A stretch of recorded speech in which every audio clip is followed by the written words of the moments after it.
During quarantine, my wife and I came up with a new way of blind tasting wine called Somify. We loved your feedback. We're dying for it. So download this, print it out, and let us know what you think.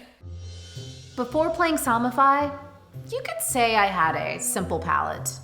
I couldn't tell the difference between a Riesling from France and a California seedless from the produce section. Thanks to the Somify method of deductive tasting, I am no longer ashamed to attend wine parties, which I'm totally 100% invited to in real life. Here's how it works. We use 4 calls for gameplay. The first one for both reds and whites is sight.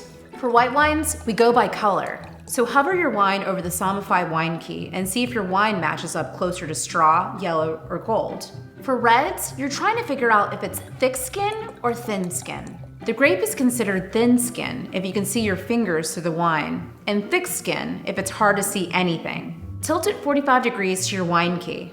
Can you read through it?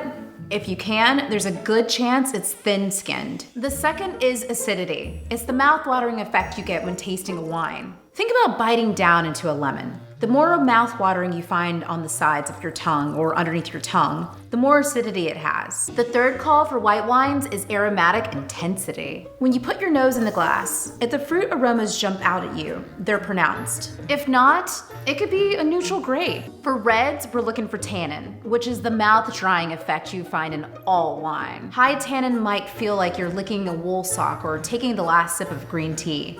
The fourth call is New World versus Old World.